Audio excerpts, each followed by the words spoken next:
Welcome, bienvenidos. My name is Carl Blythe, and I know this is corny, but it seems to work. I introduce myself as Carl from COERLL. COERLL, this is our little logo here. It's the Center for Open Educational Resources and Language Learning here at the University of Texas at Austin.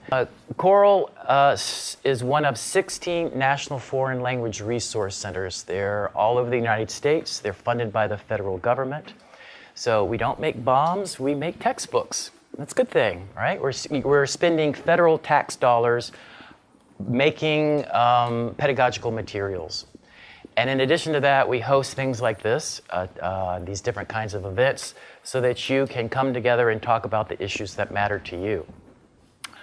And so, of course, today and tomorrow, it's all about Heritage Spanish. And this is a project that started 3 years ago. And COERLL partnered with the Hernandez, Jose and Janina down in the valley at Rio Grande Valley and at UT RGV. And it's been really interesting to watch their program grow, because this is really about discussing the ideas, the issues around starting and growing and maintaining a Heritage Spanish program. There are all kinds of issues, as we'll get into talking about today. Sociolinguistic issues, the lack of appropriate materials, do I make them myself, and those kinds of things. So what is an OER? It's an open educational resource. What's that? It's in our title. We are the Center for OER, and those two L's are always language learning. So when I say free, of course, in English and Romance languages, you have two meanings of the word free. It's gratis, which is, okay, free, I don't pay anything. But there's actually more important sense, and that's libre. It's free as in a right. So education as your right. You have the right to be educated, and as educators, we want to share our knowledge with other people. That's what we are all about at the Center for Open Educational Resources and Language Learning, conceptualizing education as a fundamental human right. Because education has a way of shutting people down and closing down and keeping people out. Financially, we are having problems in this country with tuition.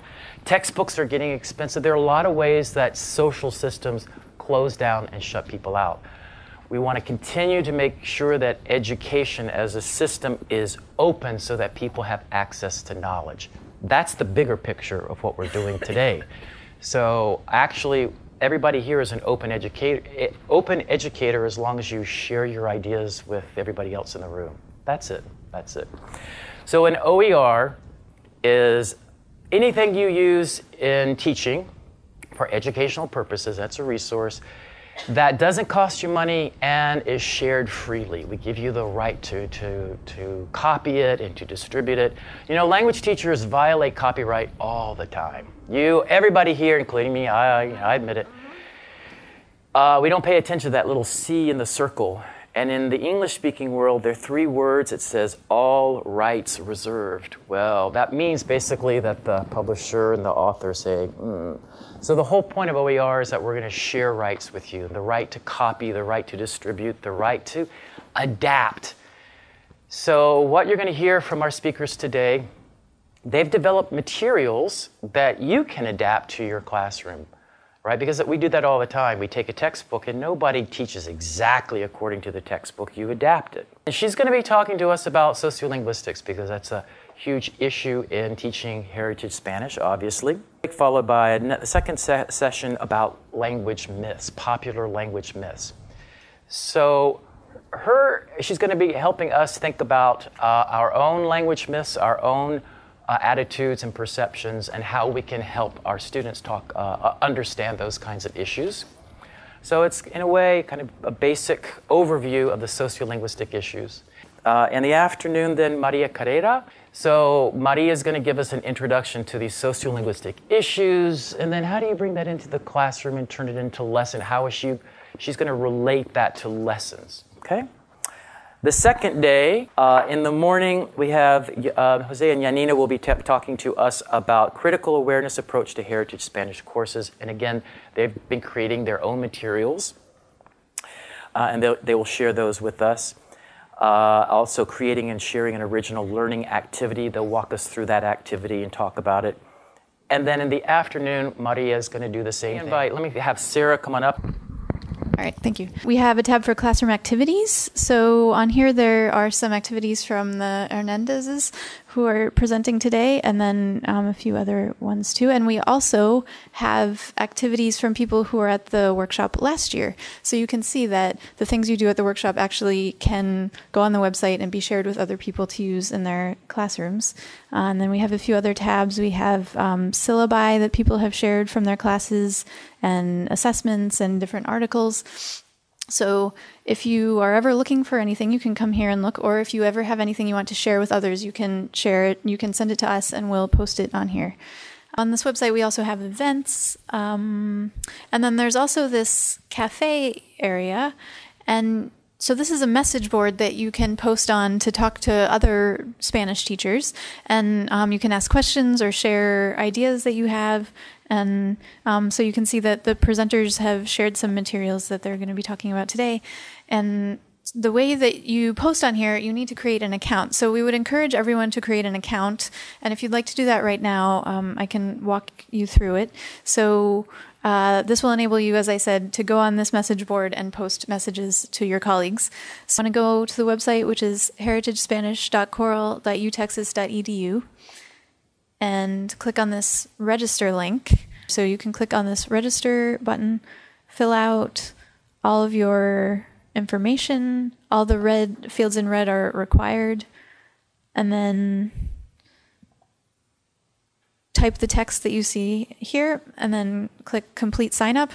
That will send an email to you, and you'll receive a link in your email to click and confirm your account. We have this brochure that talks about COERLL, and inside we give you a little primer, a little overview of CC licenses. Those are called Creative Commons licenses. So we'll talk a little bit about that in this workshop. It's real easy to do, how to put a license, which tells the rest of the world that, yes, I give you those rights. It's not the C in the circle. I'm creating this for you to share, and then you can continue to share it and adapt it. That's the point of this conference, adapting OER. But an OER must have one of these. Otherwise, when we started this 10 years ago, we were all full of goodwill and we were creating materials, but we were just putting them on the web. And that's not enough. We want to explicitly tell people they have the permission to share. Okay. We have many OER in Spanish. You can always go to the website and look under learning materials. It's one of the buttons at the very top of our menu.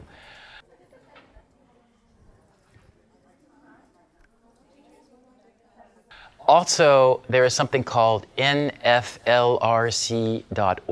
which stands for National Foreign Language Resource Center.org. So it's COERLL plus the 15 other LRCs. So it's the huge website that has all of the resources that all the federally funded language resource centers have produced over 20 years. So it's a huge archive, and you can search it by language. So you can go just to Spanish, and then you can search it by proficiency level. So I teach intermediate students in Spanish, and then click on that, and it'll give you literally hundreds of materials and OER and different kinds of things. So nflrc.org, nflrc.org, okay? And there we have many OER in Spanish. Of course, we have the Heritage Spanish website, which is itself an OER. You can use it. We're trying to have people here in the room share their materials. We have something called Spanish Grammar and Context, which is basically a pedagogical grammar. So everything all your students want to know about pretérito and imperfecto, it's right there. But what's interesting is that it has videos. Examples are taken from our video archive. So speakers using Spanish in a natural way. We have the Spanish in Texas, which is an ongoing project to UT faculty members, Barbara Bullock and Jacqueline Toribio in the Spanish department are working on gathering a large corpus. And by the way, it's since there are many different varieties of Spanish in Texas, it's not Texas Spanish, it's Spanish in Texas, right? Spanish proficiency exercises is nice. How many of you have used this before? Spanish proficiency? Okay, so you're fairly familiar. I'll just show you. This is arranged according to proficiency levels. So beginning activities here, count to 10, or introduce yourself. I'll just show you. That's a beginning. And it starts with simplified. This is actually a very old OER. It's been around for a while, but we have huge traffic on it because high school teachers are using it all over the country. So let's see. Hola, ¿qué tal? Mi nombre es José. Mucho gusto.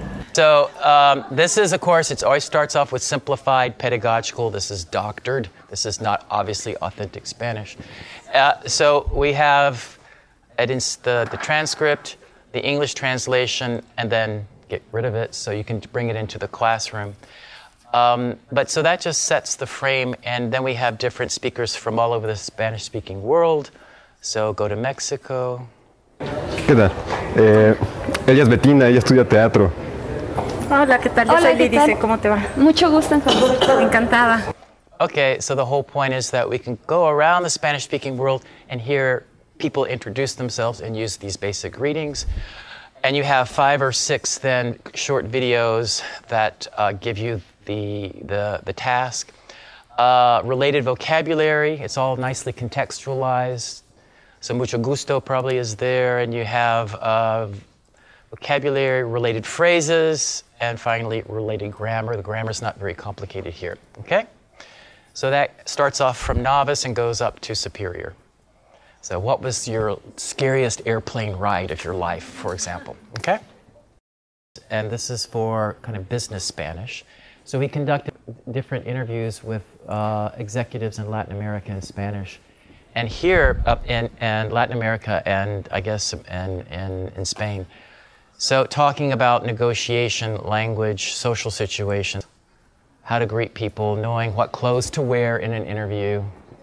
It's the same idea, so related vocabulary and contextual background, and yeah. Yeah, but it's a huge site just for business Spanish. An OER that we've developed at COERLL. This is a huge corpus of, let's say, non-native Spanish, so learner corpus of Spanish. And it was really developed to help teachers kind of tune up their ear to the different levels of proficiency. So you can zero in on a level, and you can say, what is the real difference between intermediate, mid, and intermediate advanced, for example? And it has all of them, all the actual skill. This has the very beginner student, and it has different kinds of students. So not just heritage students, but your typical student that you'd have in a classroom, all the way up to advanced. We don't have any distinguished or superior in here because that's pretty rare. But I'll just show you. Pues, siguiendo eso, cuéntame un poco de tu familia. Mi familia es muy grande. Mi mamá es de Wisconsin y mi papá es de Ecuador, y ellos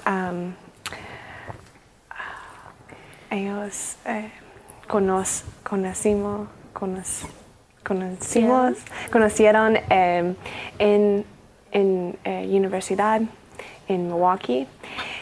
Okay, that's enough. This is one clip, so it's a minute long. There are hundreds of these clips. And so then it basically asks you to rank it. It gives you feedback saying, no, it's not this, it's that, and this is the reason why. It talks to you, if you're listening to something, you can rate it according to vocabulary use, according to grammar, conversational management, or notions of fluency. We have these actividades de práctica that goes with the Proficiency website that I was just showing you. So for workshops on proficiency, if you're ever doing that with your colleagues. So that's a real quick overview of some of the materials that we have available for you. And remember, that's just COERLL times 15. If you go to all the other LRCs, there's a wealth of materials that we make available.